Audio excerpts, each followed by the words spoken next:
دیمەنێکی ناخۆش، شوێنێک کەوکو کوشتارگاوا بوو مرۆڤ سڵی لێ کردەوە، بەردەم نانەوەخانەیەک بوو. ڕۆژانە خەڵک بۆ وەرگرتنی دەستنەدەی ڕۆژانەی نانی خۆیان چەند سەعاتێک لەبەر ئەو سەرمایەدا ئەوەستان و لە ناکاو ئەکەوتن بەسەر یەکدا و ئەمردن.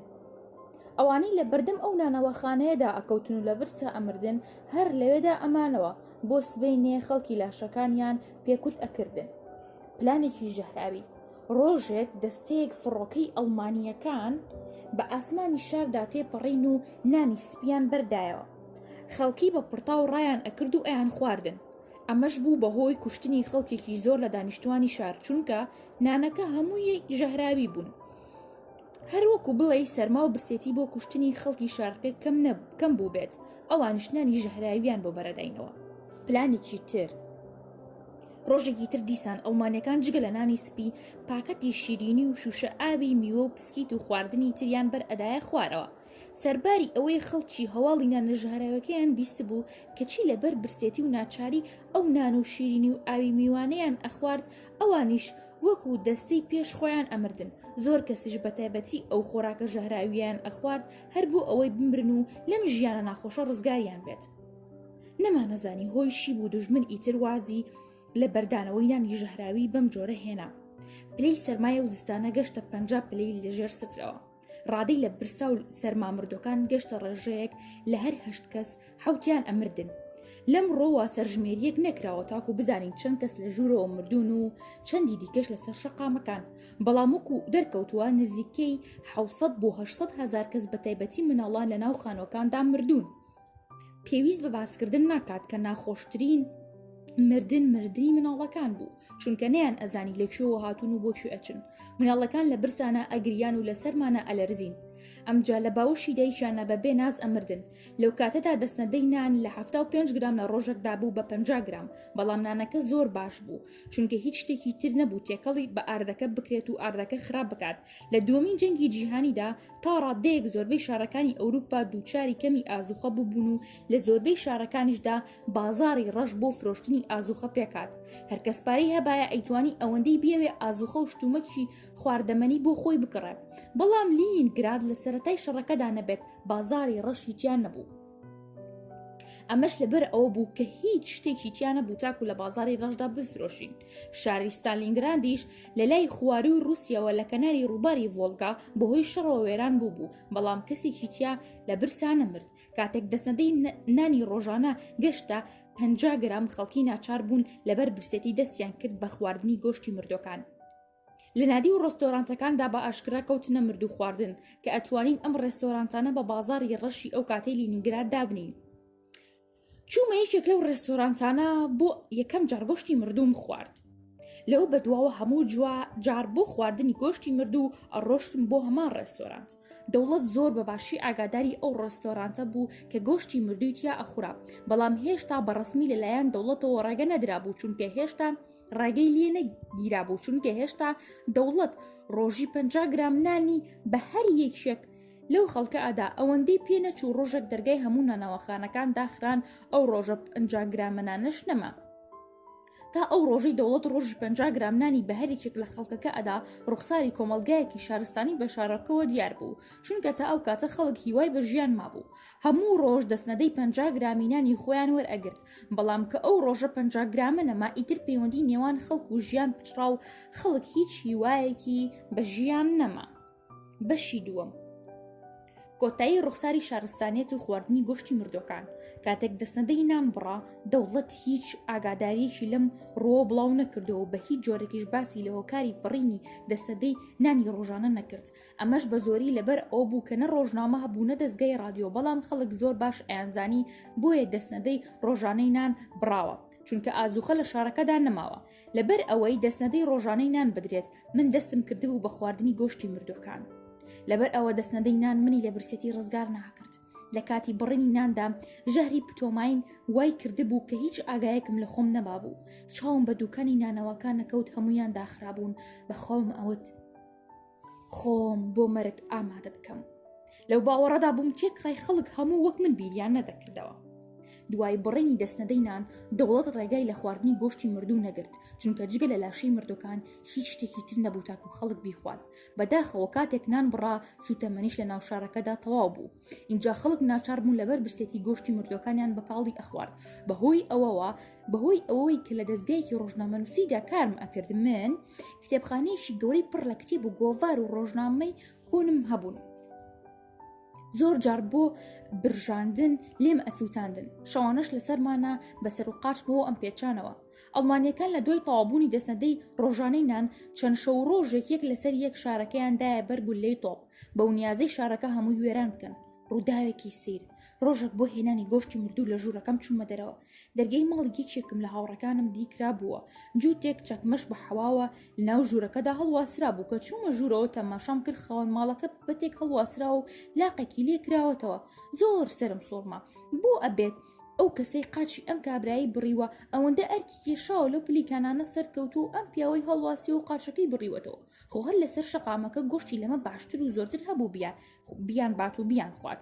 پەیتا بە گەرمی دەنگی گولە لە تۆپی ئەڵمانەکان ئەهاتن کە بەسەر شارەکەدا ئەڕۆشتن و ئەتەقینەوە.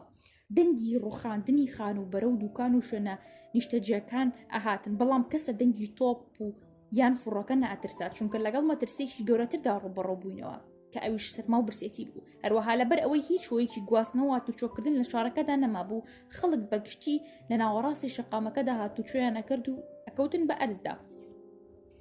بەهۆی ئەوەی هەندێک کاغەزی کۆن و کۆنە ڕۆژنامە و کتێب و گۆڤارم هەبوو، ئەو هاوڕێیانم کە ئەیان ناسین بە تایبەتی ئاهاتن بۆلام بۆ ئەوەی گۆشتی مردوو بە کاغەزەکان ببرژێنن. لەسەر تاوە خەڵک شەرمی لە خواردنی گۆشتی مردوەکان ئەکرد و زاتیان ناکرد بە ئاشکرا لە بەرچاوی خەڵکی ترا ئەم کارە بکەن. دیسانەوە بەپێی یاساش ئەم کارەکارێکی ناپەسەندا نەبوو، بەڵام برسێتی و باری ناچاری کارێکی وای کرد لە خەڵکەکە دەقیان پێوە گرت و لە بەرچاوی یەکتردا لاشەی مردوەکانیان لە توپەت ئەکرد. کاتێک سەیری شەقامەکانت ئەکرژن و پیا بە چۆقەیەکی گەورە و تیژەوە لاشەی مردوەکانیان ئەمدی و ئەودی و ئەکەن و بە شوێن گۆشتی مردووی قەڵە و ئەگەڕێن لە توپەتیان ئەکەن و ئەیان بڕن. هاوڕەیەکم ڕۆژێک وتی هەروەکو چۆن هاوین ئەم هەموو پەتاتەمەیان بە خەسار ڕشت و لە ناومان بردن، ئێساش ئەم هەموو گۆشتە بەبێت دەست پێوەگرتن ئەخورێ و لە ناو ئەچێ. ڕۆژێک دێ بووی پەشیمانە بینەوە. منیش بیرم لەوا کردەوە لەبەر نەبوونی کارەبا یەخچاڵەکان کار ناکەن تاکو گۆشتیان جێ هەڵبگیرێ. ئەگەر بەم جۆرەش بە گورجی نەخورێت، چەند ڕۆژێکی تر کە بەهار هات و هەوا گەرم بوو، هەمویان بۆگەن ئەکەن و هەزاران جۆر نەخۆشیان لێ دەکەوێتەوە. بەشێکی زۆری خەڵک شار بڕیاریاندا بیر لەم مەسەلەیە بکەنەوە، بۆیە زۆربەیان کەوت نەخۆ لەژێر خانە ساردەکانە چەڵێن هەڵ ئەکەند و لەشەی مردوەکانیان تیا ئەشاردەوە و پاشەکەوتیان ئەخستن بۆ ئەو کاتەی کە هەوا گەرمەکات و گۆشتی سەر شەقام و کۆڵانەکان بۆگەن ئەکەن. کە گۆشتی مردوو خواردن بوو بە شتێکی ئاسایی، ئیتر ئەوەندە خەڵک لە برسانە نامردن. هەواش بەرەو خۆشی ئەچوو. لەو شارە گەورەیەدا تەنیا نەخۆشخانەیەک نەمابوو، ئەڵمانیەکان هەمویان بۆمب و گول لە تۆپ وێران کردبوو. خەڵکی ناو شار نەخۆشەکانیان لە باڵەخانەیەکی گەورەی چەند نهۆمیدا کۆوە کردەوە، بەڵام لەبەر ئەوەی خۆراک نەبوو بیان درێتێ بەبێ خواردەمەنی ئەمانەوە. خواردنی خەڵک بریتی بوو لە گۆشتی مردوو. لەو کاتەدا هێشتا دەوڵەتدانی بە خواردنی گۆشتی مردوودا نەنابوو، لەبەر ئەوەی کەسێک گۆشتی مردووی بە نەخۆشەکان نەئەدا و هەر لە جێگای خۆیان زیاتر لە برسانە هەمردن. هاتنی فڕۆکەکان ڕۆژێک لە ناکاو جمە لە دەنگی فڕۆکە دوو پەروانەکانی خۆمان بوو. هەرچەند سیرمان کرد لەبەر زۆری و نزمی هەواکە هیچمان بەرچاو نەکەوت. هەر لەو ڕۆژانەدا بیستمان کە فڕۆکەکانی خۆمان چەند کیسەیەک خواردەمەنیان خسۆتە خوارەوە، بەڵام لەبەرەوەی هیچ هۆیەکی پەیوەندیکردنمان نەبوو لەگەڵ فڕۆکەکاندا، نەمان نەزانی لەکوێیان داخستووە. ڕۆژی دوایی دیسان بە هەمان شێوە جمە لە دەنگی چەند فڕۆکێکی تری خۆمان بوو. زانیمان کە دەوڵەت لە بەم جۆرە زگاریکردنی شارەکەدایە. بەڵام ئایا بەهۆی چترەوە چۆن ئەوەندە ئازوخە ئەگات کە بەشی هەموو خەڵکی شارەکە بکات؟ ڕۆژی 29 مانگی ساڵی 1942 بوو کە دیسان کۆمەڵێکی تر فڕۆکەکانی خۆمان هاتنە سەر شارەکە و چەند بەیاننامەیەکیان فڕەدایە خوارەوە. خەڵکی بە پڕتاو ڕایانە کرد و بە پەلە بەیاننامەکەیان ئەخوێندەوە. لە بەیاننامەکەدا نووسرا بوو دەوڵەت ئاگاداری باری برسێتی شارەکەیە، بەڵام لەبەر تەوژمی هەوا و توندوتیژی شەڕی ئەڵقەی گەمارۆدانەکە ناتوانێت بە ئاسانی ئازوخە بۆ شار بەداتەوە، بەڵام بە پێی توانە هەوڵ ئەدات ئازوخە بۆ شار بنێرێت.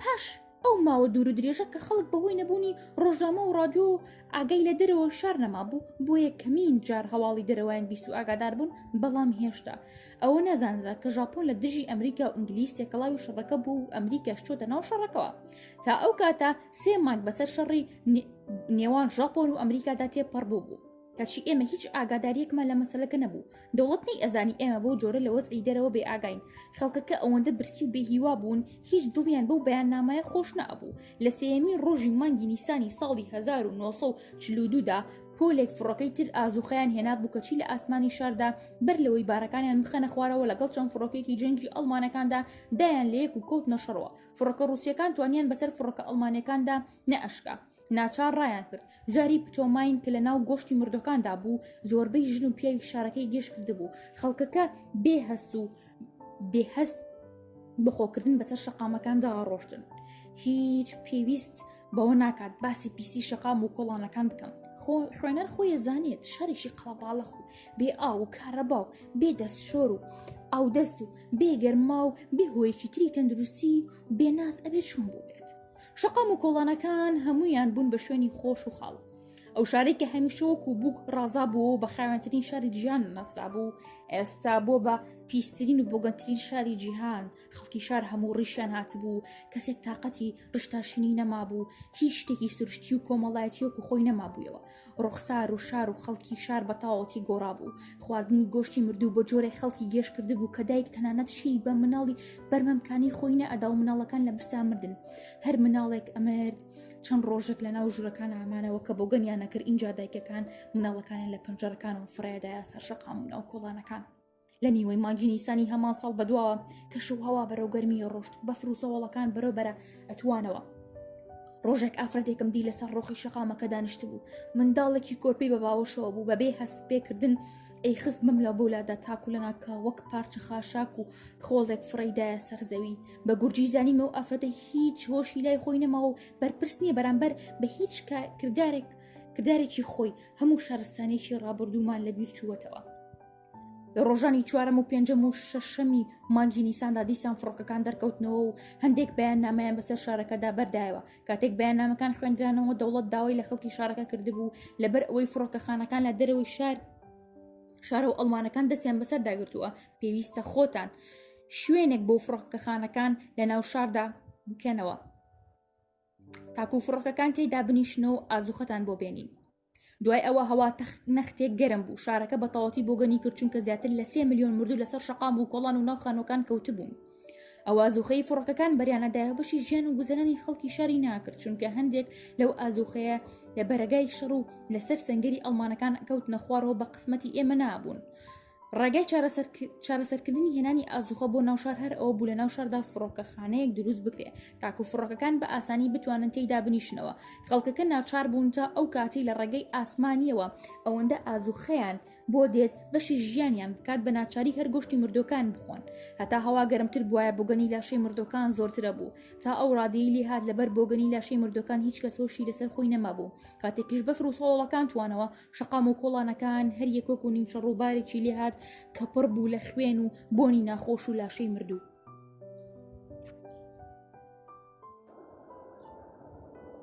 بەشی سێهەم پاکردنەوەی شارەکە شان بەشانی خۆراگرتن هەرچەند بیر لەواکەمەوە چۆن ئێمە توانیمان ئەو هەموو لاشەی مردووانە دوور بخینەوە شارەکە پاک بکەینەوە وەکو ئەرکێکی لە ڕادە بەدەر دێتە بەرچاوم ئەوەی کەورەی بەرز کردبووینەوە پاڵی پێوە ئەناین شارەکەمان پاک بکەینەوە زیاتر خۆراگەر بین هەستی نیشتیمان پەروەری و خۆشەویستی شار و نیشتیمانەکانمان بوو لە دڵی هەریەک لە دانیشتوانی شاردا ئێمە بۆ خۆراگریە توانیمان نەخشەی دژمنۆک و نەخشەی سەر ئاو لێ بکەین کە ئەیانویست شارەکەمان داگیر بکەن ڕۆژێک چەند فڕۆکێکی دەوڵەتە ناو شاردا لەو شوێنەی کە کرابووە فڕۆکەخانە نیشتنەوە لە هەموو ژمارەی 4 ملیۆن کەس دانیشتوانی شار تەنیا نزیکەی 500,000 کەس مابوونەوە پاکردنەوەی شار کاتێک بڕیاردرا لاشەی مردۆکان دوور بخرێنەوە لە هەموو لایەکەوە ئەو پرسیارانە هاتنە پێشەوە کە چۆن لایەن بەرین و بەچی لایەن بەرین و بۆ کوێیان بەرین ئێمە نەمانەتوانی بەهۆی مەکینەی گڵ هەڵکەندنەوە چاڵیان بۆ هەڵکەنین و بیان نێژین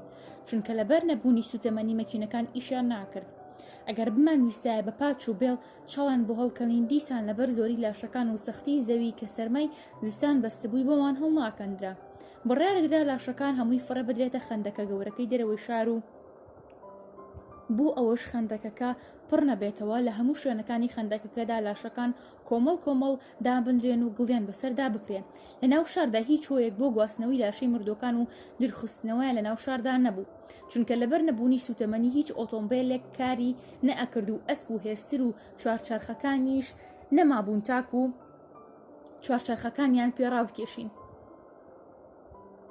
لە پێچکەی ئۆتۆمبیلی کۆن و چوارچەرخەی بێ ئەسپ و تەختە و دار و ئەم جۆرەشتانە چەندان چوارچەرخی دەرستیمان دروست کرد و دەستمان کرد بە گواستنەوەی لاشەی مردوەکان بۆ ناو خەندەکەکە و دوورخستنەوەیان لە شار. ئەوەندە بۆگەنی لاشەکان زۆر بوو زۆر جار پیا و ژنە ئیشکەرەکان واتە ئەو پیا و ژنانەی مردوەکانیان بە چوارچەرخەکە ئەگواستەوە بۆ دەرەوەی شار لە کاتی بەرزکردنەوەی لاشەی مردوەکاندا لە بەر بوونی بۆگەنی و بوونی ناخۆشی مردوەکان ئەبورانەوە و لەسەر خۆ چوون. هەر چوارچەرخەیەک 5-6 کەس ڕای ئەکێشا لە یەکەمی ڕۆژی کۆکردنەوەی لاشەی مردوەکانەوە ئەوە دەرکەوت کە پێویستە لە پێشدا ئەو لاشانە دوور بخرێنەوە کە لەسەر شەقامە گەورەکانیان گرتووە لەسەر شەقامە گەورەکان کەوتون بۆ ئەوەی ڕێگەی هاتوچۆی چوارچەرخەکان و گواستنەوەی لاشەی مردوەکانی ترچۆڵ بکەن. دوای ئەوەی شەقامە گەورەکان پاکرانەوە اینجا دەستکرا بە پاکردنەوەی شەقامە بچووکەکانی ناو شار و کۆڵان و ناوخان و باڵەخانە و ژێرزەمینەکان. ژن و پیا و پێکەوە هەموو خەریکی ئەم کارە بوون. بە جۆرێک بۆنی مردوەکان کاری کردبووە مێشی خەڵکەوە تەنانەت دوای چەند مانجێک بگرێ زیاتری 6 تا بۆنی لاشی مردوەکان لە مێشکی خەڵکی شاردا مابووە. لەو ڕۆژەوە کە دەستنەدەی نانی ڕۆژانە نەما تا ئەو ڕۆژەی شەڕ کۆتایی پێهات سەر لە نوێژیان گەڕایە بۆ ناو شار و نان دابەشکرا گوێم لە دەنگی یەکێک نەبوو لە ناو شاردا گۆرانی بڵێت.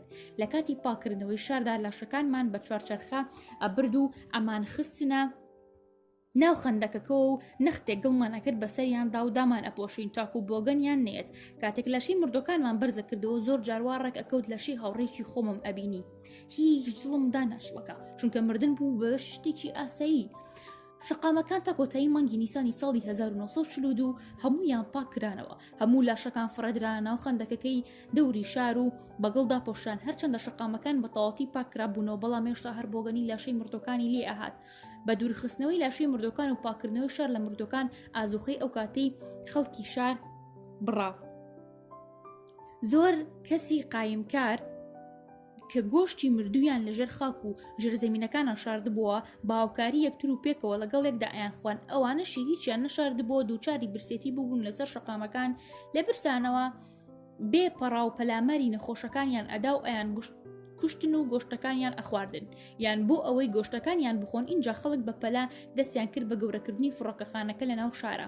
فڕۆکەخانەکە بە تەواوەتی دروستکرا و گەورەکرا هەرچەند ئەو فڕۆکەخانەیە زۆر سەرەتاییان نەبوو چونکە هیچ پێداویستی هۆیەکی فڕۆکەخانی تێدا نەبوو. تەنیا ئەوە نەبێت فڕۆکە بتوانێت هەر چۆن بێتایە بنیشێتەوە. فڕۆکەخانەکە نەبورجی فەرمان دەکردنی هەبوو نە هەماری سوتەمەنی و نەهۆی پارێزگاریکردنی فڕۆکە و نەهۆی پڕکردنەوەی پارتیەکانی. لەو باوەڕادا بووین کە فڕۆکەکان بتوانن بنیشنەوە ئەتوانن هەموو جۆرە ئازوخەیەک بۆ خەڵکی شار بێنن. بەڵام ئایا فڕۆکەکانی ئێمە توانای ئەویان هەبوو خۆیان لە فڕۆکە جەنگیەکانی ئەڵمان لە ئەڵقەی گەماڕۆدانەکەی دەرەوەی شار ڕزگار بکەن بگەنە سەر شار و بنیشنەوە؟ بیرمان لەوە کردەوە کە فڕۆکەکانی دوژمن چۆن ماوەی ئەوە ئەدەن فڕۆکە بارهەڵگرەکانمان بگەنە سەر شار و بنیشنەوە. بەرژەوەندی سەربازی ئەڵمانەکان وە پێویست ئەکرد کە ڕێگەی هیچ فڕۆکێکی ڕووسی نەدرێت بە ئاسمانی شاری لینینگراندا بڕوات و لە فڕۆکەخانەکانی ناو شار بنیشێتەوە.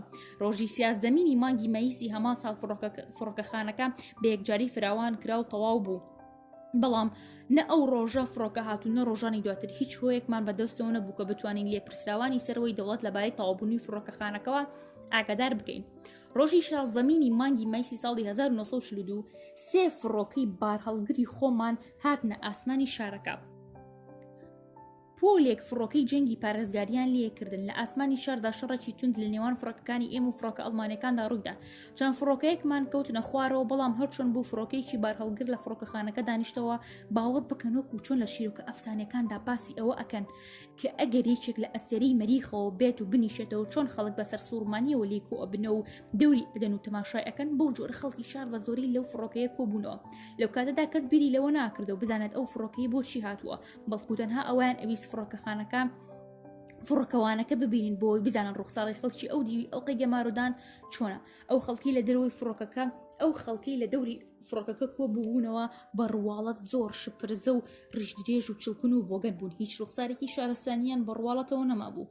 فڕۆکەوانەکان کە ئەو خەڵکە بێنازیان بەو جۆرەدی نیانەبێرا لە فڕۆکەکە بێنە دەرەوە، واتێ گەشتن کە ئەو خەڵکی هیچی مرۆڤی شارستانی نوبەڵکو و هەموو ڕوخساریان لە پیاوخۆر و دیێ و درنج ئەچوو. چاوەڕوانی ئەوەمانەکرد فڕۆکەوانەکان بێنە دەرەوە هەواڵی ژیان و ژیانی ئەو دیوی ئەڵلقەی گەمارۆکەمان بۆ بجێڕنەوە. بزانین لەوێ واتە لەو دی و سنووری ئەڵلقەی گەمارۆدانەکەەوە ژیان و خواردن هەیە یان ئاگر و سوتەمەنی هەیە خەڵک پێی بژین. فڕۆکەوانەکان بە جۆرێک لە خەڵکەکە ئەترسان ئەگەر ترسی فڕۆکە ئەڵمانەکانیان نەبا یەکسەر بەرز ئەبوونەوە بە جیانە هێشتین. هەرچەند ئێمە زووتر لە فڕۆکەکان نزیکە بووینەوە، فڕۆکەوانەکان زیاتر لێمان ئەترسان و لە ترسانە دەمانچەکانیان دەرهێنا بۆ ئەوەی خۆیانیان پێ بپارێزن. ئێمەش خەڵکی شارەکە هەموو مەبەستێکماتە نازانینی هەواڵی ژیانی ئەو دیوی ئەڵلقەی گەمارۆدانەکە بوو. هەرچۆنێک بوو دەریای فڕۆکەکەیان کردەوە، فڕۆکەوانەکان هاواریان کرد ئەوە چییە؟ چی ڕوویداوە؟ بۆچی بە ئارامی ڕاناوەستن؟ خەڵکەکە هەموو بێدەنگ بوون، ئەوانی خۆیان نووساندە بە فڕۆکەکەەوە زۆر بە ئارامی و لەسەر خۆ دوورکەوتنەوە. فڕۆکەوانەکە وتی ئێوە خەڵکی خوێن بۆچی ڕوخسارتان وای لێ هاتووە؟ یەک لە خەڵکی شارەکە وتی ئێمە ڕووسین، خەڵکی لینگراندین، خەڵکی ئەم شارەین. فڕۆکەوانەکە وتی باشە بۆچی واتان لێ هاتووە؟ اینجا هەموو خەڵک بە جارێک وتیان چەند مانگە نانمان نەخواردووە، ئەومان نییە، چرامان نییە، هیچ پێداویستێکی ژیانمان نییە. هەموو خزم و کەسوکارەکانمان دۆست و برادەرەکانمان لەم ماوەیەدا لە برسان و سەرماندا مردوون. پرسیاریان لە خەڵکەکە کردەوە بۆچی مردوون؟ هەموو وتیان پێک ڕاوتیان لە سەرمانە، لە برسانە، لە بەر نەخۆشی. کۆمەڵێک پۆلیس هاتن و خەڵکەکەیان لە دەوری فڕۆکەکە دوورخستەوە. اینجا فڕۆکەوانەکان داوای ئۆتۆمبیلیان کرد بچن بۆ لای لێپرسەوانی شار، بەڵام پێیان وتن ئۆتۆمبیل نییە چونکە سوتەمەنی نییە چاکوکاری پێ بکەن. فڕۆکەوانەکان بە پێ چوون بۆ لای لێپرسراوانی شار و لەبارەی وەزعی شارەکە هەموو قسەیەکیان کرد بەهۆی ئەو فڕۆکە وانانە لە هەواڵی وڵات و دنیا و باسی شارەکە تێگەیشتین. ئەو کاتە زانیمان کە ژاپۆن پەلاماری ئەمریکای داوە و لە ئەنجامدا لە ڕۆژهەڵاتی دووچاری شەڕەکە بووە. دەوڵەتی ئەمریکا و بەریتانیا گەلێک زانیاریان لە دەست ژاپۆن پێگەشتە بوو. ئەوەشمان زانی ئەگەر چی ژاپۆن لەگەڵ ئەمریکا و بەریتانیادا کەوتۆتە شەڕەوە کە لەو کاتەدا دوو وڵاتی سوێنج خوار و هاوپەیمانی ئێمە بوون، بەڵام هێشتا دەستی بۆ ئێمە نەهێناوە. دەوڵەتی ژاپۆن وای بیر ئەکردەوە کە ئەگەر لەم کاتەدا کە ئێمە لەگەڵ ئەڵمانەکاندا شەڕمانە، ئەگەر ئەویش پەلامارمان بدات ئەوە بە ئاسانی لەناو ئەچین و ئەو کاتە دەوڵەتێکی بەهێزی وەکو ئەڵمان ئەبێتە دراوسەی ژاپۆن. کەوا بوو باشتر وایە بۆ ژاپۆن پەلاماری ئێمە نەدات بۆ ئەوەی ئەڵمانەکان لە وڵاتی ئێمەدا سەر نەکەوێت. بەڵام ژاپۆن ئەوەی نازانی کە ئێمە بە ئاسانی لەناو ناچین و لەو ڕادەیە کە ئەو چاوەڕوانی ئەکات خۆراگرترین. ئێمە لەو هەموو برسێتی و باری ژیانەنا هەموارەدا ئامادە بووین هەمومان ببرین، نەک خۆمان بدەین بەدەستی ئەڵمانەکانەوە. فڕۆکەوانەکان بە بێ تەڵەکانیان پایتەختیان ئاگادار کردەوە کە باری برسێتی و مەترسی مردن لە شارەکەدا چۆنە و داوایان لە دەوڵەت کرد بە زووترین کات ئازوخە و سوتەمەنی و دا و دەرمانمە پێویستەکانی گرنگەکانی تری ژیان بۆ دانیشتوانی شارەکە بنێرن. ئەو فڕۆکانی نیشتنەوە پەتاتە و شەکر و چیان هێنابوو. لێ پرسراوانی شار پەتاتەکەیان دابەش نەکرد و بڕیاریاندا بچن بیچێنن، چونکە زەوی و زارەکانی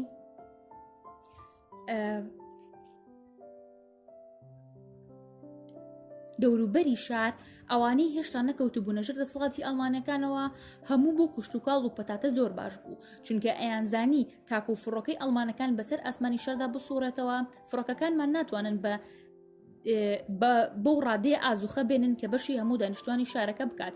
لەبەر ئەوە پێویستە خۆیان خەمی خۆیان بخۆن و درێژە بە کوشتتوکاڵ بدەن و هەروەها لێپرسراوانی شار هەموو بڕیاریاندا فڕۆکەکان چەند جارێک لەسەر یەک تەنها پەتاتە بێنن بۆ ئەوەی لە کەژی بەهاردا بیچێنن. دوای ئەوەی بە بێتەڵ هەواڵی شار بۆ ژیانی خەڵکی شار و پایتەخت ڕاگەیاندرا، دەوڵەت بڕیاریدا گۆشت و ئازوخەی تر بۆ شارەکە بنێرێت. بەڵام لێپرسراوانی شار لە وەڵام داوتیان گۆشتمان بۆ مەنێرن، چونکە خەڵکی شار ئەوەندە گۆشتی مردویان خواردووە لەوانەیە تا چەند ساڵێکی تریش هیچ جۆرە گۆشتێکمان پێ نەخورێت.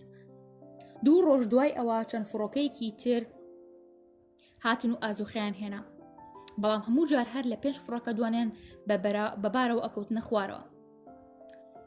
ناوخەتی گەمارۆدانەکە بەهۆی ئەوەی کە لەسەر ئەڵلقەی گەمارۆدانەکە ئەڵمانەکان تەقەیان لێکردن لە مانگی حوزەیرانی ساڵی 1942دا بەهۆی گەرمی و توندوتیژی باری شەڕەکەەوە لە هەموو بارەگاکانی وڵاتدا ئەڵمانەکان ناچار بوون هێزی هەواییان هێزی ئاسمانی لە دەوروبەری شارەکە کەم بکەنەوە، فڕۆکەکانیان برێرن بۆ شەڕی گاکانی تر بەم کارەباری خەڵکی ناو شار کەمێک ئاسان بوو ئەو کاتە فڕۆکەکانمان لە جاران باشتر ئەیانتوانی هاتوچۆ بکەن لە ناو شاردا و بنیشنەوە خەڵکی شار بە گەورە و بچووکەوە دەستیان کرد بە چاندنی پەتاتە چەندان کێڵگەی گەورە و بچووک لە دەوروبەری شار نزیکی شاردا چەندرا هەرچەند بەهۆی نەبوونی سوتەمەنی و مەکینەی جوتکردن نەبوو بەڵام بە پاچ و بە بێڵ زەویەکانیان ئەکێڵا فڕۆکەکانی ئەو سەردەما وەکو ئێستا بەهێز نەبوون کە بتوانن باری گەورە هەڵبگرن جگەلەوەی کە ئەبووە بەناو ئاگری شەڕەکەدا بەهاتنایە هەر لەبەر ئەمەش بوو لێ پرسراوانی شار بەڵێنی نانی تەواویان بە دانیشتوانی شارەکە نەئادا باری چۆنەتی شەڕەکە ئەوەی نیشان ئەدا کە زستانی داهاتوش شارەکە لە گاماروی شەڕ ڕزگاری نابێت خەڵکی هەرچی سوتەمەنی هەبوو زستانی ڕابردوو هەمووی سوتان دەبوو تەنیا دارستانە دەوڵەتیەکانی دەوروبەری شار مابوونەوە کە ئەوانیش زۆربیان بەدەست لەشگری ئەڵمانیەکانەوە بوون ئەگەر سوتەمەنی نەگاتە شار زستانی داهاتوو خەڵکەکە هەمووی ئەمردن لەسەرمانە بڕیاروا بوو ئەگەر دەوڵەت نەتوانێت ئەو ئەڵقی گەماڕوودانە بشکێنێت ئەوە پێویستە خەڵکی شار لەلایەکەوە دوژمن بەرەو پاش ببن بۆ ئەوەی ئەو دارستانە کە ئێستا بەدەست دوژمنەوەیە بکەوێتەوە ژێر دەستی خەڵکی شار و بیانکەن بە سوتەمەنی زستانی داهاتویان تاکو لەسەر ما و لە برساندا نەمرن لە ڕۆژی 15 مانگی ئابی ساڵی 1942 زاینیدا سوپای بەرگری لە داکۆکیکاری شار و خەڵکی شار بە گەورە و بچووکەوە پەلاماری لێژگری ئەڵمانەکانیاندا و چەند کیلۆمەترێک لە کەناری شارەکەیان دوور خستەوە و ئەو بێشە و باخ و دارستانەی لە نزیک شارەوە بوون کەوتنەوە دەست سەرباز و خەڵکی شارەکە خەڵکەکە دەستا و برد ئازایانە بڕی و هەمویان بە کۆڵ هێنایەوە شارەکەەوە لە ماوەیەکی کەمدا ئەوەندەیان دارهێنا کە ئەدوت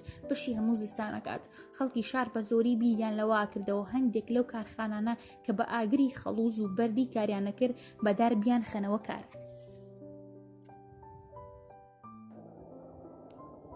بەشی چوارم چەند پەلامارێکی ژێرکەوتوانەی ئەڵمانەکان و گەڕانەوەی ڕوخساری ژیان بۆ ناو شار کۆتایی شەڕ کاتێک پەلاماردانی ئەڵمانەکان دەستی پێکرد هەموو ئەو کەسانی توانای پەلاماربردنیان هەبوو بۆ سەر ئەڵمانەکان ئامادە بوون هەندێک چوونە ناو سەنگەرە و هەندێکی سەنگەری تازەیان دروست کرد ئێمە بەپێی تاقیکردنەوەی ڕابردوو ئەومان ئەزانی کە ئەڵمانەکان ناتوانن لە خەندەکە بپەڕنەوە بۆ ناو شار بەڵام لەگەڵەوەشدا بۆ دەستخەڕۆ نەبوون لە ناو شاردا گەلێک سەنگەرمان لەسەر شەقام و کۆڵانەکاندا دروست کرد بۆەوەی ئەگەر ئەڵمانەکان هاتنە ناو شارەوە سەنگەر بە سەنگەر بەرگریان لێ بگیرێ چونکە ئێمە هەر لە سەرەتای شەڕەکەەوە ئەو بڕیارمان بوو ئەگەر خۆمان بکوژین ئەوە خۆ نادەین بەدەستەوە ئەو گوو لەو تۆپانەی دوژمن ئێمەیان نەدەت ترسان چونکە ئێمە بەر لەو کاتە ئەوەندە سەمەری تاڵویمان بەسەر دەهات بوو هەرگیز لە گول لەو تۆپ ناترسین ئەڵمانەکان چەند جارێک پەلاماریان داین ئەیان ویست بێنە ناو شارەوە بەڵام ئێمە خۆڕاگرانە بەرهەڵەسیمان ئەکردن ئێمە دوو کارخانەی کارەبامان بەدارخستە کارکردن بۆ هۆیەوە کارمان پێشکەوت ئەڵمانیەکان هەفتەیەک لەسەر یەک شەو و ڕۆژ پەلاماریان نەدەین دوو جار ویستمان بە چەتربازی پشتمان لێ بگرن بەڵام ئێمە هەردوو جارەکە سەربازە چەترەوانەکانمان ئەکوشتن و چەند کەسێکمان لێ بەدیل ئەگرتن و گەلێک زانیاریمان لەبارەی شەڕ و جۆری چەک و چەندایەتی ئەڵمانیەکانەوە لە دیلەکان وەرگرت دیلەکان ئەیانوت ساڵی پارکە سێ لەشگر بوون بەڵام ئێستا ژمارەمان کەم بووتەوە زۆربەی هێزەکانمان ڕۆشتن بۆ بەرەکانی تر بۆ شەڕکردن لە سەرەتای زستانی ساڵەکانی 1942-1943دا ئەڵمانیەکان و فینلەندیەکان زیاتر لە 20 لەشگریان لە دەوروبەری شار هەبوو 4 لەشگری فینلەندی و 16 ئەڵمانی بوون بەداخەوە کە ئێمە لەشگری زرێدارمان نەبوو تاکو و زرێ پۆش و چەکی قورسمان نەبوو ئەگەر نا ئەمانتوانی لە شار بچینە دەرەوە ئەو ئەڵقە و گەماڕۆدانە بشکێنین زستانی دووەم هەرچەند هێشتا گەماڕۆدرا بووین بەڵام بەهۆی بوونی کارەبا و دەستگای رادیۆ کاری ئەکرد و هەموو هەواڵێکی دەرەوەی شار و جیهانمان ئەزانی بەهۆی رادیۆی لەندەنەوە هەواڵمان زانی کە هاوپەیمانەکان لەشکری خۆیان گەیاندۆتە ئەفریقا و لەوێ بەرەیەکی تری شەڕاندا مەزراندووە و هەروەها بەهۆی رادیۆوە هەواڵی بۆمبارانی شارەکانی ئەڵمانیای ڕۆژئاوامان ئەزانی بەتایبەت شاری سنعەتیەکانیان هەندێک جار هەواڵمان وەرئەگرت گوایە هەندێک شەو هێزی ئاسمانی ئینگلیز 700 تا 800 ئەوە هەندێک جاریش 1000 فڕۆکەی بۆمبهاوێژیان ناردۆتە سەر شارەکانی ئەڵمانی ڕۆژئاوا لە ڕادیۆی لینینگراندەوە هەموو جار هەواڵمان بە پایتەخت ئەگەیاند و هەواڵیشمان لێوەرئەگرتن ئەیانوت لە کاتی شەڕدا نابێت ئێزگەکان کار بکەن نەوەک دوژمن بیان دۆزێتەوە بیان شکێنێ، بەڵام ئێمە هەر کارمان پێکردن لە زستانی ساڵی 1942 بۆ 1943دا لەشگری ئەڵمان چەند جارێک شارەکەیان بۆمباران کرد. لە هەمان زستاندا سوتەمەنیمان زۆر بوو، لەو ڕۆ بێخەم بووین. لەگەڵ ئەوەشدا زستانەکە وەک ساڵی ڕابردوو سار نەبوو. ئەو ساڵە هیچ کەس نە لە سەرمانە لە برسان نەمردن، بەڵام ئاوی خواردنەوەمان زۆر کەم بوو، هەروەکو ساڵی ڕابردوو بەفرمان ئەخوارد و بەفرمان ئەتواندەوە. مژدە ڕادیۆی پایتەخت موژدەیدا کە لە خواری وڵاتدا لەشگرێکی گەورەی ئەڵمان خۆی داوە بەدەستەوە و لە هاوینی داهاتوودا هەموو ئازوخەیەک بە ڕێگەی زەمینیدا ئەگاتە شارەکە. ئازوخە بە جۆرێک ئەگەشتە لامان ئەبووە ئەو ئابڵوقە و گەمارۆدانی ئەڵمانیەکان بشکێت و ڕێگا بکرێتەوە. اینجا بە ئەندازەی پێویست ئازوخە ئەگاتە ناو شار. ئێمە بیرمان لەوە کردەوە کە دەوڵەت ئەوێ لە هاوینی داهاتوودا ئەو ئەڵقەی گەمارۆدانە بشکێنێ. باریچۆنێتی بەرەکانی شار لەلایەن هێزەکانمانەوە لە هەموو لایەک باش بوو، تەنیا لای ئێمە نەبێت. لە خواری وڵاتدا هێزی دوژمن لە ناوچوو بوو، ئەوەی مابووە خۆیدا بوو بەدەستەوە و لە ناوەڕاستی وڵاتیشدا سوپای وڵات لەشگری ئەڵمانی بەرەو دواوە ئەشکاندەوە و ئێمەش بە هیوا بووین هاوینی داهاتوو گەمارۆدانەکە نەمێنێ. لە بەهار و هاوینی ساڵی 1943دا هەروەکو ساڵی ڕابردوو پەتاتە و ماشمان ئەچاند بۆ ئەوەی بۆ زستان ئاسوخەمان هەبێت و هەروەها دارمان کۆ کردەوە بۆ ئەوەی زستان سەرمامان نەبێت. هەواڵێکی خۆش لە هاویندا هەواڵێکی زۆر خۆشمان پێگەشت کە پەلاماربردنی ئەڵمانەکان لە ناوەندی وڵاتدا شکاوتەوە و ئەمە دوا پەلاماری ئەڵمانیەکان بوو لە وڵاتدا. دوای ئەوە لەشکرەکانی ئەڵمان توانای پەلاماردانیان نەما تا ئەو کاتی بەرلین خۆیدا بەدەستەوە. لەشگری هاوپەیمانەکانەوە ئەڵمانیەکان لەبەرەی شەڕی کۆرسک بلوگۆرت دا لە هاوینی ساڵی 1943دا 4000 تانکیان بەکارهێنا بوو لە کاتی گەمارۆدانەکاندا. لە سەرەتا سەربازەکانی وڵات کە داکۆکیان لە شارەکەمانە کرد ئازوخەیان هەبوو، بەڵام دواتر ئەوانش بێ ئازوخە کەوتن و وەک خەڵکی شار دەستیان کرد بە خواردنی گۆشتی مردوەکان. خەڵکی شار هەندێک لولەی ئاویان چاک کردەوە و بەو هۆیەوە ئاو ئەگەیشتە هەندێک لە گەڕەکەکانی شار و ڕۆژێک کە بەفر ئەباری لەبەری ڕۆژهڵاتی شارەکەمانەوە دەنگی دەستڕێژی و تۆپ و شەستیر ئەهات. ڕادیۆ بڵاوی کردەوە کە سوپای وڵات بە درێژایی دەریاچەی لادوگام کە کەوتۆتە بەری ڕۆژهڵاتی شارەکەەوە پەلاماری لەشگری ئەڵمانیای داوە بۆ ئەوەی شارەکە ڕزگار بکات. ئێمە کەم هەواڵەمان 20 دەم و دەستکەوتی نەخۆ لە پشتەوە پەلاماری لەشگری ئەڵمانەکانمان داو لەشگری ئەڵمان کەوتە نێوان دوو ئاگرەوە.